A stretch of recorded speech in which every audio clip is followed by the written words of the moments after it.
দেখবেন। আর উনি যখন নিয়োগ করবেন, উনি তো রাজনীতির লোক নিয়োগ দিবেন, তার লোক নিয়োগ দিবেন।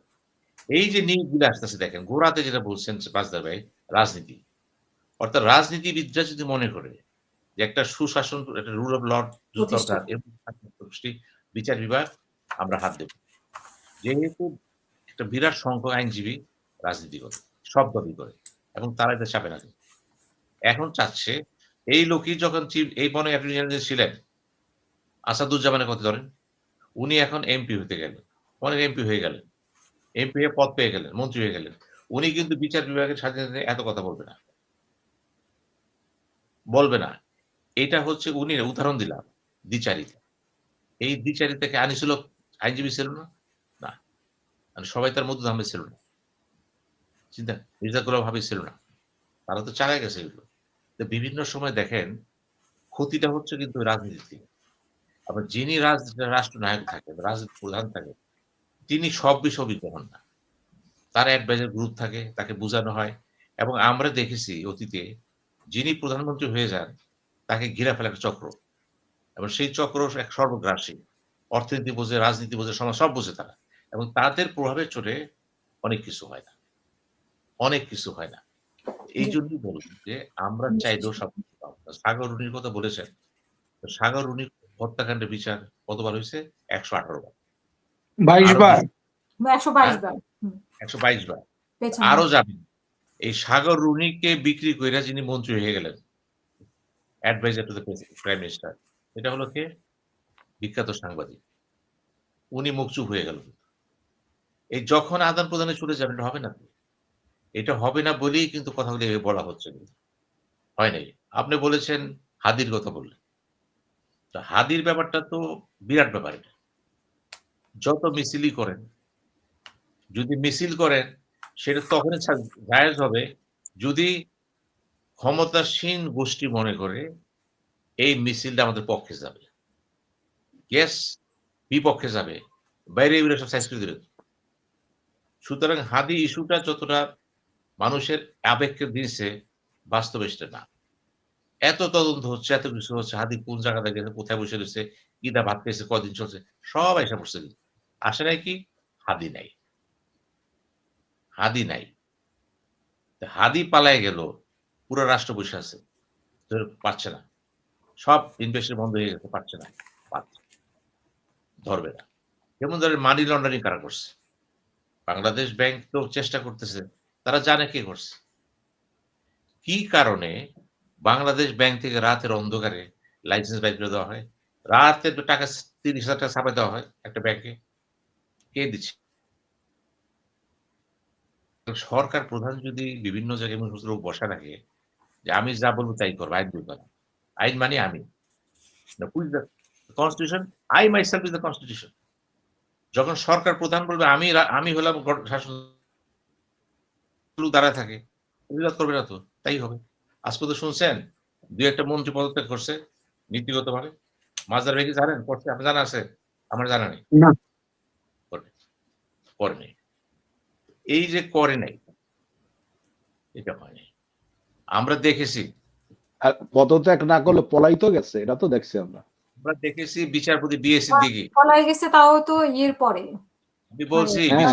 পরিস্থিতিতে পালাই গেছে। কিন্তু বিএসসি ক্ষমতায় দেখেছি থাকা অবস্থায় তো কেউ ইয়ে করেনি সেটা। জি, জি, শপথ জি। করেন। এটা তো একটা দেখা গেল আর কি যে আমাদের যোদ্ধাদের তারা এখন তাড়াই দিচ্ছে, এটা ভালো করছে। করার তো কিছু নাই। এই যে আমাদের চিফ জাস্টিস সিনহা, ওনাকে কিভাবে সরায় দেওয়া হলো? রাষ্ট্রপতির সামনে ভিডিওতে দেখলাম, রাষ্ট্রপতির সামনে তাকে অপমান করা হলো। উনি শুধু বললেন প্রেসিডেন্টকে, আপনার সামনে আমি শেষ। উনি কিছু বলতে পারলেন না। কারণ ওনার কাছে প্রয়োজন ছিল চেয়ারটা। কিন্তু সিনহা কি করলো? যেতে বাধ্য হলো। এই তো সাম্প্রতিক ঘটনা।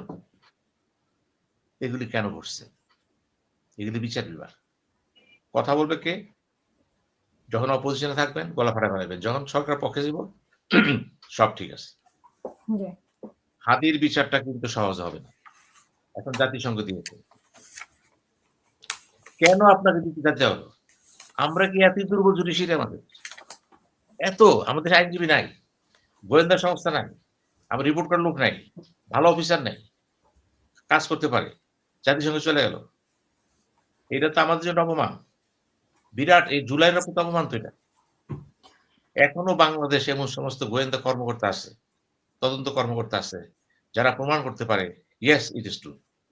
ডিবি পারে নাই, সিআইডি পারে নাই, ডিবি এখানে তো পারে নাই, সবকিছু সিসিটিভির ফুটেজ আছে, তারপরে সে আবার ফয়সাল ভিডিওতে কথা বলতেছে, সেগুলো দিয়ে তো যে কারণে হ্যাঁ, সাগর এখন তো এগুলা এভিডেন্স অ্যাক্ট অ্যামেন্ডমেন্ট করার পরে তদন্ত সংস্থায় বিষয়গুলা এভিডেন্স হিসেবে নিয়ে এটাই ব্যবস্থা নিতে পারেন।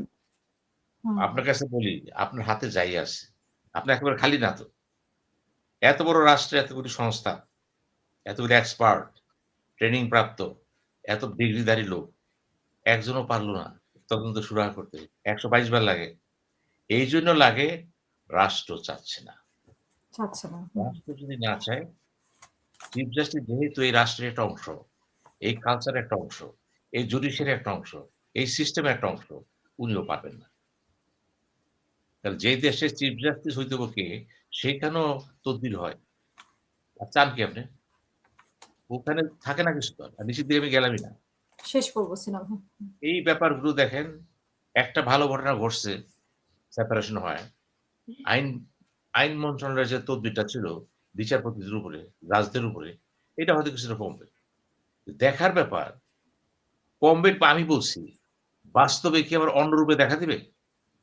ওই সুপ্রিম কোর্টের যে রেজিস্ট্রার আছে সেখানে কি উনি কি আবার ওখানে আর আমরা তো দেখা দিবে? আমরা জানি না। আমরা আশাবাদী দেখা দিবেন। আমরা তো আশাই করব যে ভালো কিছু আমরা চাই। এবং সর্বশেষ কথা একটাই, দেখেন, আমরা কি ইসলামিক পিপল, আমরা ভালো আমাকে জুডিশিয়ারি চাই। একটা মিনিট সময় দিবেন। ভালো জুডিশিয়ারির পূর্ব শর্ত হচ্ছে আমি একটা ভালো রাজনীতি চাই। যে রাজনীতিবিদরা মনে প্রাণে বিশ্বাস করবেন যে সুপ্রিম কোর্ট একটা ইনস্টিটিউশন, এই ইনস্টিটিউশনকে আমরা কোনোভাবেই নষ্ট করব না। পার্লামেন্টকে আমরা নষ্ট করব না। আমরা দুদককে নষ্ট করব না। যখন এই সিদ্ধান্ত নিবেন যে কোনো একটা জায়গায় আমরা হাত দেব না অনৈতিকভাবে, আমরা চাই দেশটা চলবে রুল অফ লর পথে এবং সুশৃঙ্খলভাবে। আপনি দেখবেন বাংলাদেশের চেহারা ঘুরে যাবে। কিন্তু সেই চেহারাটা ঘোরানোর জন্য যদি প্রথমে চিন্তা করেন আমার স্বার্থটা কি, আমি সর্বশেষ কথা বলে দিই, এই বাংলাদেশে সো মোটো করা হয়েছে, মাজদার ভাই, কুদ্দুস, গণনা সংখ্যায় আসবে না, এটা গণনায় পাওয়া যাবে না। আমি এত অবিচার হচ্ছে দেশে, এত অন্যায় হচ্ছে, শ্রমোটো নাই। এটি প্রমাণ করে বিচারপতিদের যে দৃঢ়তা দরকার ছিল, দৃঢ়তা বলছি আমি, সত্য কাছে থেকে দৃঢ়তা, সাহস, কারেজ, দেশপ্রেম, যে I am the justice, I am just, I don't care anybody except the Almighty Allah. ওইটা যেদিন আসবে, বিচার বিভাগ টান দেয় ঠিক হয়ে যাবে, কিচ্ছু লাগবে না। আমাদের দরকার একটা চিফ জাস্টিস, দরকার একাধিক সিএমএম, দরকার একাধিক ডিস্ট্রিক্ট জাজ, যারা বলবে we are the representative Almighty Allah.